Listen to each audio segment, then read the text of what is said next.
टूनी चिड़िया सुंदरबन जंगल में रहा करती थी। कहीं दूर जंगल से कालू कौवा सुंदरबन जंगल घूमने आया।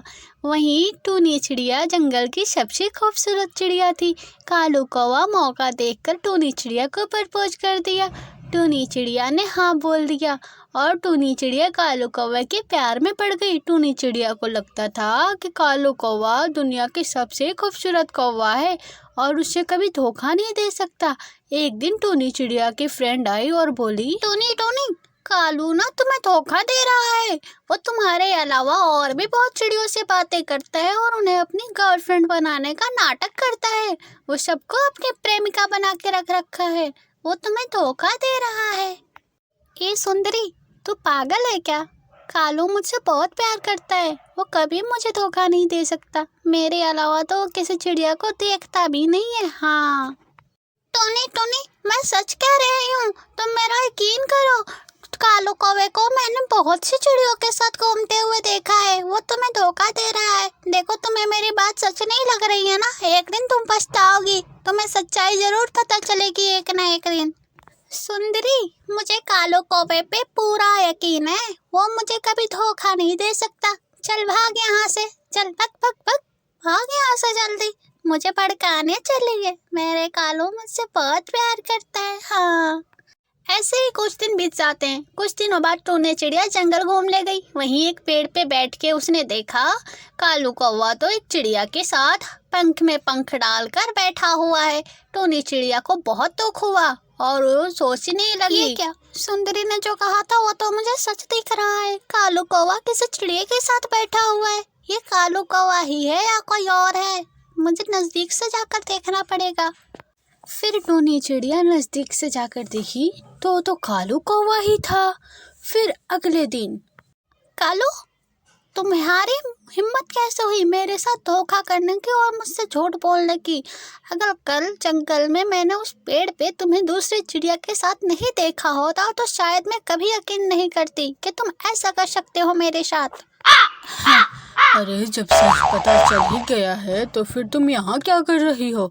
जाओ, अब तुम्हारी कोई जरूरत नहीं है मुझे। मैं तुमसे बहुत प्यार करती हूँ। तुम मेरे साथ धोखा कैसे कर सकते हो? ओ टूनी, कृपया करके मेरे सामने ये रोना धोना मत करो। चले जाओ यहाँ से। कालू कौवा टूनी चिड़िया को रोते हुआ वहाँ छोड़कर चला जाता है। उस दिन टूनी चिड़िया को एहसास होता है कि सुंदरी ने जो कुछ भी कहा था सच कहा था। फिर टूनी चिड़िया सुंदरी के घर जाती है और बोलती है, सुंदरी, तूने सच कहा था। कालू कौवा ने मुझे धोखा दिया। टूनी, मैंने तो तुझे पहले ही कहा था, पहले ही समझाया था, पर तू ही नहीं समझी। मगर अब रोने से क्या फायदा? इससे तेरी ही सेहत खराब होगी। उसे कोई फर्क नहीं पड़ेगा। सुंदरी, तो फिर मैं क्या करूं? फिर सुंदरी टूनी चिड़िया के कान में कुछ कहती है। फिर दोनों मुस्कुराने लगती हैं। फिर अगले ही दिन टूनी चिड़िया वो जंगल छोड़ के दूसरे जंगल चली जाती है, जिसका कालू कौवा पे भी कुछ खास असर नहीं पड़ता। और इसी तरह कुछ महीने बीत जाते हैं।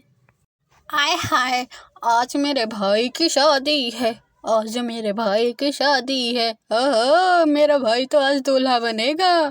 शादी मेरी हो रही है, तुम इतना खुश क्यों हो रहे हो? मेरा खुश होना तो बनता ही है भैया, आखिर मेरी भाभी जो आ रही। कालू कौवा अपने भाई की शादी से बहुत खुश होता है। घर में जोरों तोरों से तैयारियां चल रही होती हैं। कालू कौवा अपने भाई की शादी में भी खूब एंजॉय करता है। अगले दिन घर पे फाइनली मेरे भाई की शादी हो गई। चलो अब थोड़ा दुल्हन को भी देख लें, भाभी जी कैसी हैं। फिर कालू कौवा अपने भाई के कमरे में जाता है अपने भाभी को देखने। अरे भाभी, आपका रिश्ता पक्का होने से सगाई तक मैं तो यहाँ था नहीं, और आप देखो आज आपकी शादी भी हो गई। अब जरा चेहरा तो दिखा दो। अरे अरे कालू, तुझे भाभी का चेहरा देखने की बहुत जल्दी लग रही है। अरे जल्दी क्यों ना हो माँ, भाभी का फोटो ना भैया के पास थी, और भैया तो देखो शादी के लिए कितने उतावले थे। हम भी तो देखे भैया के पसंद कैसी है। आखिर इनका इकलौता तेवर हूँ मैं, और मैंने अभी तक एक बार भी इनका चेहरा नहीं देखा। अच्छा, लो बहू, अपने इकलौते देवर को अपना चांद सा मुखड़ा दिखा ही तो। फिर सास के कहने पे दुल्हन जैसे ही अपना चेहरा दिखाती है, उसका चेहरा देख कालू कौवा का तो जैसे होश ही उड़ जाता है। क्या हुआ देवर जी, मुंह में कुछ अटक गया है क्या? बोल नहीं पा रहे? नहीं नहीं, ऐसी बात नहीं है भाभी। कालू कौवा को कुछ समझ नहीं आ रहा था कि टूनी चिड़िया की शादी भैया से कैसे हो गई, और अब वो इस घर में आ गई है तो घर वालों को उसकी सच्चाई ना बता दे। बेटा अब आएगा मजा, बहुत धोखा देने चले थे ना मुझे। फिर कालू कौवा अपने कमरे में चला जाता है और पूरी रात सो नहीं पाता, बैठे बैठे रात गुजर जाता है। वो सोचता है कि टूनी चिड़िया अगर उसकी सच्चाई बता दी घर पे तो क्या होगा। फिर अगले दिन कालू कौवा टूनी चिड़िया के पास जाता है। कालू कौवा टूनी चिड़िया के कमरे में जाता है और उससे बात करने की कोशिश करता है, लेकिन टूनी चिड़िया किसी न किसी बहाने उसकी बातों को इग्नोर कर रही होती है, जो कालू कौवा को और भी बेचैन कर देती है। अब मैं क्या करूं? अब तो मैं इसे कुछ बोल भी नहीं सकता, भाभी जो बन गई है। इसी तरह दिन बीत जाते हैं, कई दिन बीत जाते हैं। जब घर पे कोई नहीं रहता तो कालू कौवा मौका देखकर टुनटुनी चिड़िया कमरे में चला जाता है और कहता है, देखो टूनी, मैं तुम्हें बता दूं, मेरे घर वालों को कुछ मत बताना। और हाँ, मुझे नहीं पता कि तुमने मेरे भैया से शादी क्यों की, लेकिन प्लीज़ मेरे और हमारे बारे में कुछ मत बताना। और अब बदला लेने से इरादे से आई हो ना, तो प्लीज़ मुझे माफ़ कर देना।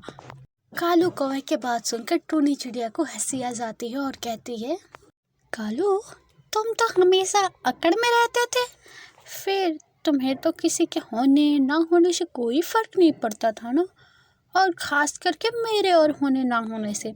फिर आज मेरा यहाँ होना तुम्हें इतना परेशान क्यों कर गया? देखो टूनी, मुझे माफ़ कर दो। देखो टूनी, मुझे माफ़ कर दो। मैंने तुम्हारे साथ बहुत गलत किया, लेकिन मेरे घर वालों को ऐसा कुछ मत बताना, बहुत बहुत बुरा लगेगा मुझे। पता नहीं मेरे घर वाले मेरे साथ क्या करेंगे। अच्छा ठीक है, नहीं बताती। तुम्हें अपनी गलतियों की पछतावा है और तुम इतना गिड़गिड़ा कर माफ़ी मांग रहे हो तो तुम्हें माफ़ करती हूँ, लेकिन तुम मुझसे वादा करो आज के बाद किसी भी पक्षी के साथ ऐसा नहीं करोगे जो तुम करते हो। हाँ टूनी चिड़िया, मैं तुमसे वादा करता हूँ, आज के बाद मैं किसी भी चिड़िया या कौवी के साथ ऐसा नहीं करूँगा। और मुझे माफ़ कर दो, मुझे अपनी गलतियों का बहुत पछतावा है। फिर टूनी चिड़िया कालू कौवे को माफ़ कर देती है और कालू कौवा भी सुधर जाता है और सब हंसी खुशी रहने लगते हैं।